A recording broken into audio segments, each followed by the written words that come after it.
নমস্কার। আচ্ছা, একটা ব্যবসার জগতে কি হয় বলুন তো? প্রতিদিন হাজারো ঘটনা। একটা সেল হলো, কোথাও নতুন ইনভেস্টমেন্ট এলো, একটা বিল পেমেন্ট করা হলো। কিন্তু এই ছোট ছোট ঘটনাগুলোর আসল মানেটা কি? এখানেই আসে অ্যাকাউন্টিং। এটা অনেকটা একটা জাদুকরী ভাষার মতো, যা এই সব বিচ্ছিন্ন ঘটনাকে এক সুতোয় গেঁথে একটা পরিষ্কার গল্পে রূপ দেয়। চলুন আজ আমরা সেই ভাষার অ আ ক খটা একটু বুঝে নিই। কখনো কি মনে হয়েছে একটা ব্যবসা আসলে কিভাবে বোঝে যে তারা লাভ করছে নাকি লোকসানে চলছে? কিংবা ধরুন একজন ইনভেস্টরকে কিভাবে ভরসা দেওয়া হয় যে তার টাকাটা এখানে নিরাপদ? এই সব বড় বড় আর জরুরি প্রশ্নের উত্তর কিন্তু একটাই, আর সেটা লুকিয়ে আছে অ্যাকাউন্টিংয়ের ভেতরে। হ্যাঁ, সেই সমাধানটাই হলো অ্যাকাউন্টিং। এটা কিন্তু আজকের কোনো নতুন জিনিস নয়। এটা এমন একটা পরিচিত সিস্টেম যা শত শত বছর ধরে ব্যবসার হাজারো জটিলতাকে মানে একদম সহজ জলের মতো একটা গল্পে পরিণত করে আসছে। একদম সহজ করে বললে অ্যাকাউন্টিং হলো একটা ব্যবসার আর্থিক জিপিএস। যেমন জিপিএস আমাদের পথ দেখায়, এটাও ঠিক সেভাবেই একটা কোম্পানির আর্থিক অবস্থা কোথায় যাচ্ছে তা দেখিয়ে দেয়। আর এর কিছু নির্দিষ্ট নিয়মকানুন আছে, অনেকটা গ্রামারের মতো, যার ফলে এটা একটা ইউনিভার্সাল ল্যাঙ্গুয়েজ হয়ে উঠেছে। যে কেউ পৃথিবীর যে কোনো প্রান্ত থেকে এই ভাষাটা বুঝলে একটা কোম্পানির হেলথ রিপোর্ট পড়ে ফেলতে পারবে। তাই এটা শুধু যোগবিয়োগ বা সংখ্যার খেলা একদমই নয়, এটা আসলে গল্প বলার একটা দারুণ শক্তিশালী মাধ্যম। তো যে কোনো ভাষার যেমন কিছু ব্যাকরণের নিয়ম থাকে, অ্যাকাউন্টিংয়েরও তেমন কিছু মৌলিক নিয়ম বা বলা যেতে পারে কিছু বেসিক অ্যাজাম্পশন আছে, যা সবাইকেই মেনে চলতে হয়। এই নিয়মগুলোই কিন্তু নিশ্চিত করে যে ব্যবসার যে গল্পটা আমরা শুনছি সেটা যেন বিশ্বাসযোগ্য হয়, নির্ভরযোগ্য হয়। এর মধ্যে তিনটে নিয়ম তো একদম ভিত্তিপ্রস্তরের মতো। প্রথমটা হলো গোয়িং কনসার্ন, মানে আমরা ধরেই নিই যে ব্যবসাটা অনন্তকাল ধরে চলতে থাকবে, কালকেই ঝাঁপ বন্ধ হয়ে যাবে না। আর এই কারণেই কিন্তু লং টার্ম প্ল্যানিং করা সম্ভব হয়। এরপর আসে অ্যাক্রুয়াল কনসেপ্ট। এটার মানে হলো লেনদেনটা যখন হচ্ছে তখনই সেটাকে রেকর্ড করতে হবে, টাকা হাতে পাওয়ার বা দেওয়ার সময় নয়। এর ফলে আয় আর সেই আয়ের জন্য করা খরচকে একই ফ্রেমে দেখা যায়, যা ব্যবসার আসল পারফরমেন্সটা তুলে ধরে। আর সবশেষে হলো কনসিস্টেন্সি, মানে সোজা কথায় নিয়ম ঘন ঘন পাল্টানো যাবে না, একই নিয়ম ধরে কাজ করতে হবে, যাতে করে গত বছরের পারফরমেন্সের সাথে এই বছরের একটা ফেয়ার তুলনা করা যায়। আচ্ছা, নিয়মকানুন তো বোঝা গেল। এবার চলুন অ্যাকাউন্টিংয়ের একদম হার্টে, মানে ওর হৃৎপিণ্ডে ঢোকা যাক। পরের স্লাইডে যা আসতে চলেছে সেটাকে বলা যেতে পারে এই ভাষার সবথেকে গুরুত্বপূর্ণ আর শক্তিশালী বাক্য। Assets equals to liabilities plus equity. সম্পদ সমান সমান দায় এবং মালিকানা সত্ত্ব। দেখতে একদম সহজ, তাই না? কিন্তু এই একটা লাইনই পুরো অ্যাকাউন্টিং জগৎটাকে ধরে রেখেছে। এটা সবসময় একটা দাড়িপাল্লার মতো নিখুঁত ব্যালেন্সে থাকে। মানে এর এক পাশে যা থাকবে অন্য পাশেও ঠিক ততটাই থাকতে হবে। এক চুলো এদিক ওদিক হওয়ার উপায় নেই। তো এই সমীকরণের প্রথম অংশ, অ্যাসেট বা সম্পদ জিনিসটা কি? খুব সহজ ভাষায় অ্যাসেট হলো সেই সব জিনিস যা একটা কোম্পানির মালিকানায় আছে আর যার একটা ফিউচার ইকোনমিক ভ্যালু আছে। যেমন ধরুন ক্যাশ টাকা, কোম্পানির বিল্ডিং, যন্ত্রপাতি, এমনকি কোম্পানির ব্র্যান্ড ভ্যালুটাও কিন্তু একটা অ্যাসেট। আর অন্যদিকে আছে লায়াবিলিটিস, মানে হলো দায় বা দেনা। সোজা কথায় যা কিছু কোম্পানিকে অন্যদের ফেরত দিতে হবে বা পরিশোধ করতে হবে, যেমন ব্যাংক থেকে নেওয়া লোন বা মালপত্র কিনে যার টাকা এখনও বাকি রাখা হয়েছে। আর সবশেষে আসছে ইকুইটি বা মালিকানা সত্ত্ব। এটা হলো সব দেনা পাওনা মিটিয়ে দেওয়ার পর কোম্পানিতে মালিকের আসল যা পাওনা। মানে কোম্পানির মোট অ্যাসেট থেকে যদি মোট লায়াবিলিটি বাদ দেওয়া হয় তাহলে যা পড়ে থাকে সেটাই হলো ইকুইটি। এটাই মালিকের আসল অংশ। বেশ, সমীকরণটা তো বোঝা গেল। কিন্তু প্রশ্ন হলো, প্রতিদিনের হাজারো লেনদেন কিভাবে রেকর্ড করা হয় এই সমীকরণের ব্যালেন্স ঠিক রেখে? এখানেই এন্ট্রি নেয় ডেবিট আর ক্রেডিট। এই দুটো শব্দ শুনলেই অনেক একটু ঘাবড়ে যায়, মনে হয় খুব কঠিন কিছু একটা। চলুন আজ এই রহস্যটাকেও একদম সহজ করে ফেলা যাক। এর পেছনের মূল আইডিয়াটা হলো ডাবল এন্ট্রি সিস্টেম। নামটা শুনেই বোঝা যাচ্ছে প্রতিটা লেনদেনের জন্য দুটো এন্ট্রি হবে। মানে প্রত্যেকটা ট্রানজ্যাকশনের দুটো দিক থাকবে, দুটো প্রভাব থাকবে। অনেকটা নিউটনের সূত্রের মতো প্রত্যেক ক্রিয়ারই একটি সমান ও বিপরীত প্রতিক্রিয়া আছে। আর ঠিক এ কারণেই ওই মূল সমীকরণটা সবসময় ব্যালেন্সড থাকে। আচ্ছা, এই টেবিলটা দেখে প্রথমে একটু জটিল মনে হতে পারে, কিন্তু আসল নিয়মটা কিন্তু খুব সোজা। চলুন ভেঙে দেখি। ডেবিট আর ক্রেডিটকে আপাতত শুধু বাম দিক আর ডান দিক হিসেবে ভাবা যাক। আমাদের মূল সমীকরণটা কি ছিল? অ্যাসেট বাম দিকে is equal to liability plus equity ডান দিকে। তো নিয়মটা হলো, বাম দিকের কোনো কিছু মানে অ্যাসেট বাড়লে আমরা তাকে ডেবিট করি, আর কমলে ক্রেডিট করি। ঠিক উল্টোভাবে ডান দিকের কোনো কিছু মানে লায়াবিলিটি বা ইকুইটি বাড়লে আমরা তাকে ক্রেডিট করি, আর কমলে ডেবিট করি। ব্যাস, এইটুকুই। এই সাধারণ নিয়মটাই পুরো সমীকরণকে সবসময় ব্যালেন্সে রাখে।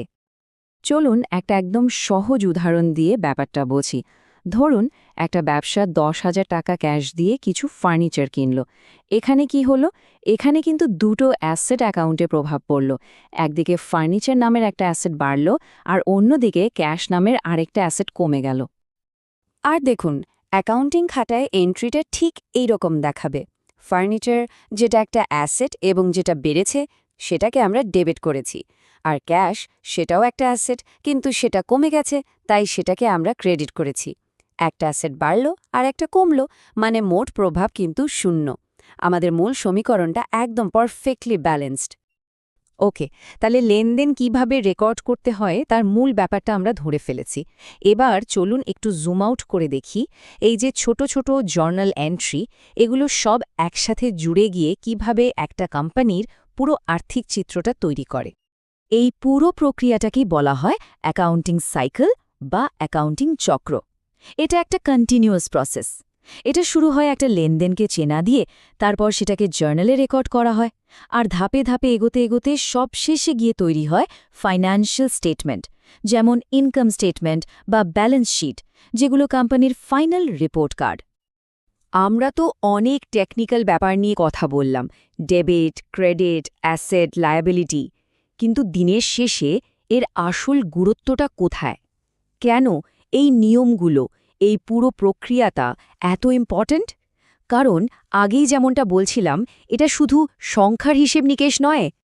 ব্যাপারটা হলো, একটা পরিষ্কার অ্যাকাউন্টিং সিস্টেম একটা ব্যবসাকে শুধু তার গল্পটা বলতেই সাহায্য করে না, বরং সঠিক গল্পটা বলতে সাহায্য করে। আর এই স্বচ্ছতা আর বিশ্বাসযোগ্যতার কারণেই কিন্তু কোম্পানির ম্যানেজমেন্ট ঠিকঠাক সিদ্ধান্ত নিতে পারে, ব্যাংক লোন দিতে ভরসা পায়, আর ইনভেস্টার্সরা টাকা ঢালতে সাহস পায়। এক কথায় বলতে গেলে এটাই পুরো ব্যবসা জগতের বিশ্বাস আর স্বচ্ছতার মূল ভিত্তি। সুতরাং এর পর থেকে যখনই কোনো কোম্পানির ফাইন্যান্সিয়াল রিপোর্ট চোখে পড়বে, সেটাকে শুধু কিছু সংখ্যার তালিকা হিসেবে দেখবেন না, মনে রাখবেন ওটা একটা গল্প। আর তখন একটা প্রশ্ন কিন্তু আসতেই পারে, যদি প্রত্যেকটা ব্যবসায়ী অ্যাকাউন্টিংয়ের ভাষায় লেখা একটা গল্প হয়, তাহলে কোনো নির্দিষ্ট প্রতিষ্ঠানের গল্পটা ঠিক কী বলছে?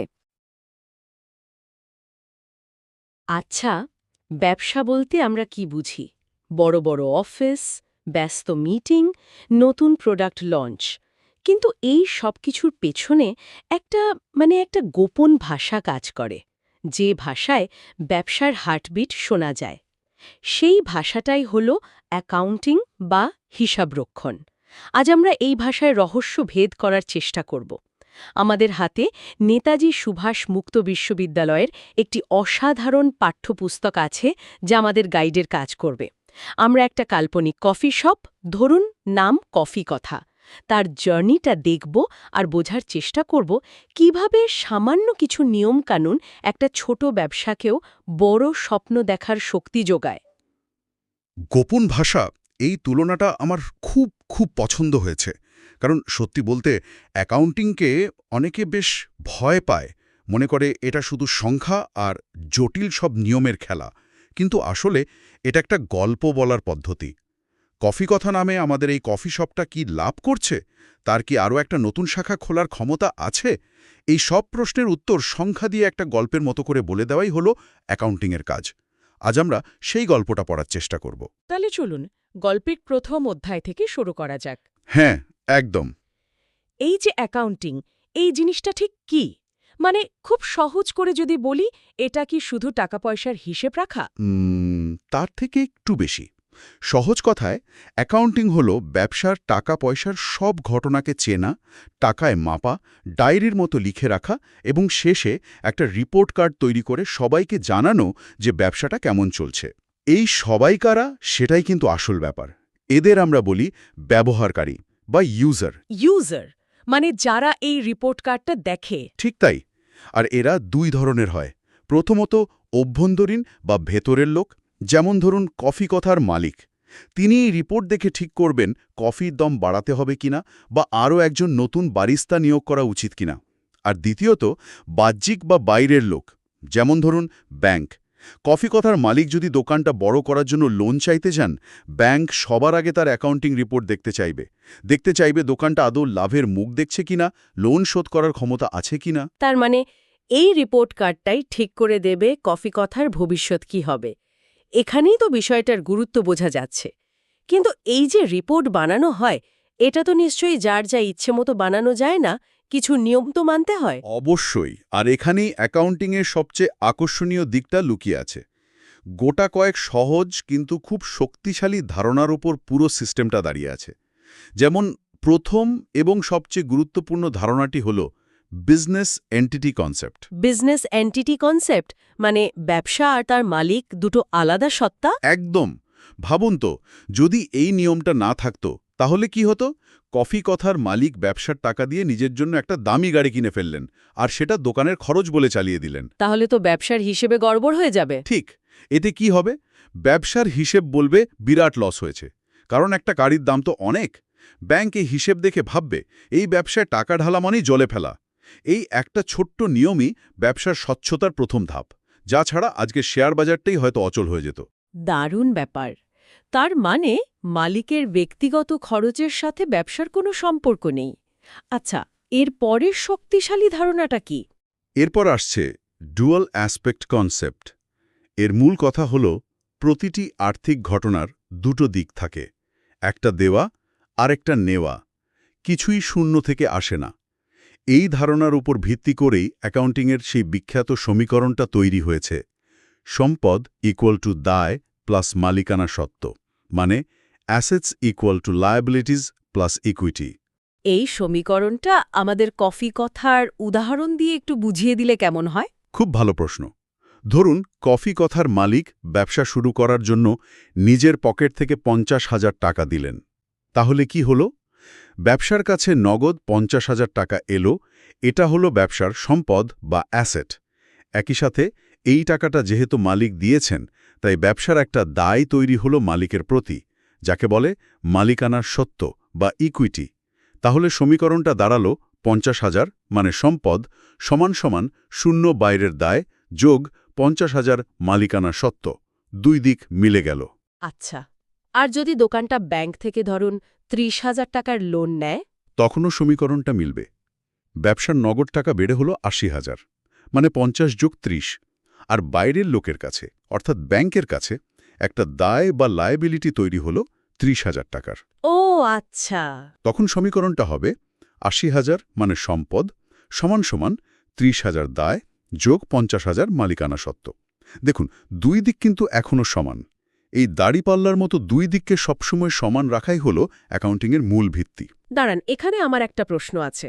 মানি মেজারমেন্ট কনসেপ্ট বলে আরও একটা ধারণার কথা বইতে লেখা আছে। বলা হচ্ছে শুধু টাকার অঙ্কে যা মাপা যায় সেটাই হিসেবের খাতায় লেখা হবে। এটা কি একটা সীমাবদ্ধতা নয়? ধরুন কফি কথার একজন বারিস্টা আছেন, যিনি এত ভালো কফি বানান যে তার জন্যই দোকানে ভিড় হয়। তিনি তো কোম্পানির সবচেয়ে বড় সম্পদ, কিন্তু তার দক্ষতার তো কোনো আর্থিক মূল্য নেই। আপনি একদম ঠিক জায়গায় প্রশ্নটা করেছেন। এটাই অ্যাকাউন্টিংয়ের সবচেয়ে বড় সীমাবদ্ধতাগুলোর একটি। সেই অসাধারণ বারিস্টার দক্ষতাকে আমরা খাতায় লিখতে পারি না, কিন্তু তাকে যে মাসে 20,000 টাকা বেতন দেওয়া হয় সেটা টাকার অঙ্কে মাপা যায়, তাই সেই খরচের হিসেবটা আমরা ঠিকই লিখি। এটা অদ্ভুত শোনালেও এই নিয়মটা অ্যাকাউন্টিংকে বস্তুনিষ্ঠ বা অবজেক্টিভ রাখে, অনুমানের ওপর ভিত্তি করে চলতে দেয় না। আমরা যে অ্যাকাউন্টিং সমীকরণের কথা বললাম, মানে ওই দাড়িপাল্লার মতো দুই দিক সমান রাখার ব্যাপারটা, সেটা বাস্তবে কিভাবে করা হয়? এখানে কি ডেবিট আর ক্রেডিটের মতো শব্দগুলো আসে, যা শুনলে আমার মতো অনেকেরই মাথা ঘুরে যায়? হ্যাঁ, কিন্তু মাথা ঘোরানোর কিচ্ছু নেই। ডেবিট আর ক্রেডিটকে জটিল নিয়ম হিসেবে না ভেবে দাড়িপাল্লার দুটো দিক হিসেবে ভাবুন। অ্যাকাউন্টিংয়ে প্রত্যেকটা হিসাবের জন্য একটা টি আকৃতির খাতা কল্পনা করা হয়, যার বাঁ দিকটা হলো ডেবিট আর ডান দিকটা হলো ক্রেডিট। এই দুটো শব্দ শুধুই দুটো দিক নির্দেশ করে, আর কিছু না। কিন্তু কখন বাদিকে লিখব আর কখন ডান দিকে, সেটাই তো আসল প্রশ্ন। এর পেছনের যুক্তিটা খুব সহজ। ব্যবসার জন্য ভালো কিছু হলে, যেমন সম্পদ বাড়লে বা আয় হলে, তার প্রভাব একদিকে পড়ে। আর তার জন্য যে মূল্য দিতে হয়, যেমন টাকা চলে গেলে বা খরচ হলে, তার প্রভাব অন্যদিকে পড়ে। এই দুই প্রভাবকে রেকর্ড করার জন্যই ডেবিট ক্রেডিট ব্যবহার হয়। যেমন কফি কথা যখন ৩০,০০০ টাকা দিয়ে একটা নতুন কফি মেশিন কিনল, তখন কি হলো? দোকানে একটা নতুন মেশিন, অর্থাৎ সম্পদ এলো। আর ক্যাশ বাক্স থেকেই ৩০,০০০ টাকা, অর্থাৎ আরেক ধরনের সম্পদ চলে গেল। চমৎকার! অ্যাকাউন্টিংয়ের ভাষায় মেশিন, যেটা একটা সম্পদ, সেটা ব্যবসায় এলো, তাই মেশিন অ্যাকাউন্ট ডেবিট হবে। আর নগদ টাকা, সেটাও সম্পদ, সেটা ব্যবসা থেকে চলে গেল, তাই ক্যাশ অ্যাকাউন্ট ক্রেডিট হবে। দেখুন, একটা সম্পদ বাড়ল, আরেকটা কমল, কিন্তু মোট সম্পদে কোনো পরিবর্তন হলো না। ফলে আমাদের মূল সমীকরণটা কিন্তু ঠিকই থাকল। এই যে গোল্ডেন রুলস, যেমন যা আসে তা ডেবিট, যা যায় তা ক্রেডিট, এগুলো আসলে এই সাধারণ যুক্তিটারই প্রকাশ। তার মানে ডেবিট ক্রেডিট হল ওই দাড়িপাল্লাকে সমান রাখার একটা কৌশল মাত্র। এবার পুরো প্রক্রিয়াটা অনেক সহজ মনে হচ্ছে। তাহলে কফি কথার সারাদিনের সমস্ত কেনাবেচার হিসাব রাখা হয় কিভাবে? প্রক্রিয়াটা শুরু হয় কোত্থেকে? প্রক্রিয়াটা শুরু হয় জার্নাল বা জাবেদা দিয়ে। জার্নালকে ভাবতে পারেন ব্যবসার একটা দৈনন্দিন ডায়েরি হিসেবে। যেদিন যা যা আর্থিক ঘটনা ঘটছে, মানে কফি বিক্রি, দুধ কেনা, ইলেকট্রিক বিল দেওয়া, সবকিছু তারিখ অনুযায়ী পরপর এই ডায়েরিতে লেখা হয়। প্রত্যেকটা ঘটনার ডেবিট আর ক্রেডিট দুটো দিকে এখানে লেখা থাকে। ডায়েরিতে তো সব ঘটনা একসাথে মিশে থাকবে। মাস শেষে যদি আমি জানতে চাই মোট কত টাকার দুধ কেনা হলো, সেটা কিভাবে বুঝব? এই সমস্যার সমাধানের জন্যই জার্নালের পরের ধাপটা আসে, যার নাম লেজার বা খতিয়ান। লেজারকে ভাবতে পারেন একটা ফাইলিং ক্যাবিনেটের মতো। জার্নালের ডায়েরি থেকে প্রত্যেকটা আলাদা আলাদা বিষয়ের হিসাব, যেমন ক্যাশের হিসাব, দুধ কেনার হিসাব, বেতনের হিসাব, আলাদা আলাদা ফাইলে বা পাতায় সরিয়ে রাখা হয়। ও আচ্ছা। এই প্রক্রিয়াকে বলে পোস্টিং। এর ফলে মাস শেষে আপনি শুধু দুধ কেনার ফাইলটা খুললেই এক ঝলকে দেখে নিতে পারবেন সারা মাসে মোট কত টাকার দুধ কেনা হয়েছে। পাঠ্যপুস্তকে আহমেদ নামের একজন ব্যবসায়ীর উদাহরণ দিয়ে এই জার্নাল থেকে লেজারে যাওয়ার পুরো প্রক্রিয়াটা খুব সুন্দরভাবে দেখানো হয়েছে। কিন্তু কফি কথার মতো একটা ব্যস্ত দোকানে তো দিনে শত শত লেনদেন হয়। শুধু কফি বিক্রি তো ১০০ বারের বেশি হতে পারে। প্রত্যেকবার কি ডায়েরিতে লেখা সম্ভব? একদমই না। আর সেই কারণেই বড় ব্যবসাগুলো কিছু বিশেষ সহায়ক বই বা সাবসিডিয়ারি বুকস ব্যবহার করে। একই ধরনের লেনদেনগুলো আলাদা আলাদা বইতে লেখা হয়। যেমন সমস্ত ধারে পণ্য কেনা পারচেজ বুকে, আর সমস্ত ধারে পণ্য বেচা সেলস বুকে লেখা হয়। তবে কফি কথার জন্য সবচেয়ে জরুরি বইটা হলো ক্যাশ বুক বা নগদান বই। ক্যাশবুক নাম শুনেই বোঝা যাচ্ছে এটা নগদ টাকা পয়সার হিসেব রাখে। এর বিশেষত্ব কি? এর বিশেষত্ব হলো এটা একাই জার্নাল আর লেজার দুটোর কাজ করে দেয়। মানে নগদ টাকার লেনদেন হলে সেটা সরাসরি ক্যাশবুকে লিখে দিলেই হয়। আলাদা করে ডায়েরি মানে জার্নাল বা ফাইল মানে লেজার বানানোর দরকার পড়ে না। ও, এটা তো অনেক সময় বাঁচায়। হ্যাঁ, সময় বাঁচায় এবং ভুল হওয়ার সম্ভাবনা কমায়। যেহেতু একটা কফি শপের বেশিরভাগ লেনদেনই নগদে বা ব্যাংকের মাধ্যমে হয়, তাই ক্যাশবুক তার ব্যবসার হার্টবিটের মনিটরের মতো কাজ করে। ব্যাংকের কথা যখন উঠলই, তখন একটা খুব সাধারণ সমস্যার কথা বলি। অনেক সময় তো দেখা যায় আমাদের হিসেব অনুযায়ী ব্যাংকে যত টাকা থাকার কথা, ব্যাংকের স্টেটমেন্টে তার থেকে কম বা বেশি দেখাচ্ছে। এই গরমিলটা কেন হয়? এটা একটা খুব গুরুত্বপূর্ণ প্রশ্ন এবং এর সমাধানের জন্য অ্যাকাউন্টিংয়ের একটা অসাধারণ টুল আছে, যার নাম ব্যাংক রিকনসিলিয়েশন স্টেটমেন্ট বা বিআরএস। গরমিলের অনেক কারণ থাকতে পারে। ধরুন, কফি কথা তার দুধ সরবরাহকারীকে একটা চেক দিয়েছে। মালিক নিজের ক্যাশবুকে লিখে দিয়েছেন যে টাকাটা চলে গেছে, কিন্তু সরবরাহকারী হয়তো চেকটা এখনও ব্যাংকে জমা দেননি, ফলে ব্যাংকের হিসাব থেকে টাকাটা কমেলি। অথবা উল্টোটাও তো হতে পারে। কোনো বন্ধু হয়তো কফি কথাকে অনলাইন পেমেন্ট করে দিয়েছে, কিন্তু মালিককে জানাতে ভুলে গেছে। ঠিক। অথবা ব্যাংক হয়তো অ্যাকাউন্টের সার্ভিস চার্জ হিসেবে কিছু টাকা কেটে নিয়েছে, যা মালিক জানেন না। এই ধরনের পার্থক্যের কারণগুলো খুঁজে বের করে দুটো হিসেবকে মেলানোর যে প্রক্রিয়া, সেটাই হলো বিআরএস। এটা শুধু হিসেব মেলানো নয়, এটা একটা দারুণ ডিটেকটিভ টুল। আমি আমার প্রথম চাকরিতে একবার একটা বিআরএস মেলাতে গিয়েছিলাম। ৩ দিন ধরে একটা ছোট্ট গরমিল খুঁজে পাচ্ছিলাম না। শেষে দেখা গেল কোম্পানির অ্যাকাউন্ট থেকে প্রতি মাসে একটা ছোট্ট অঙ্কের টাকা কেটে নেওয়া হচ্ছে একটা সাবস্ক্রিপশনের জন্য, যা কেউ কেনেনি। একটা সাধারণ বিআরএস সেদিন একটা বড় জালিয়াতি ধরে ফেলেছিল। বাহ, তার মানে অ্যাকাউন্টিং শুধু হিসেব রাখা নয়, এটা ব্যবসার একজন সতর্ক প্রহরীর মতো কাজ করে। তাহলে আজকের আলোচনা থেকে আমরা কফি কথার জার্নিটা দেখলাম। কিভাবে একটা আইডিয়া টাকা পয়সার মাধ্যমে বাস্তবে রূপ নেয়, কিভাবে বিজনেস এন্টিটি বা ডুয়াল অ্যাসপেক্টের মতো ধারণাগুলো তাকে একটা শক্ত ভিত্তি দেয়, আর ডেবিট ক্রেডিটের মতো টুলস কিভাবে তার প্রত্যেকটা পদক্ষেপের হিসেব রাখে। সব শেষে জার্নাল, লেজার, ক্যাশবুক আর বিআরএসের মতো প্রক্রিয়াগুলো সেই হিসেবকে একটা অর্থপূর্ণ রিপোর্টে পরিণত করে। ঠিক তাই, আমরা দেখলাম অ্যাকাউন্টিং কিভাবে সংখ্যা দিয়ে একটা ব্যবসার গল্প বলে। তবে আজকের আলোচনা শেষে একটা প্রশ্ন রেখে যেতে চাই।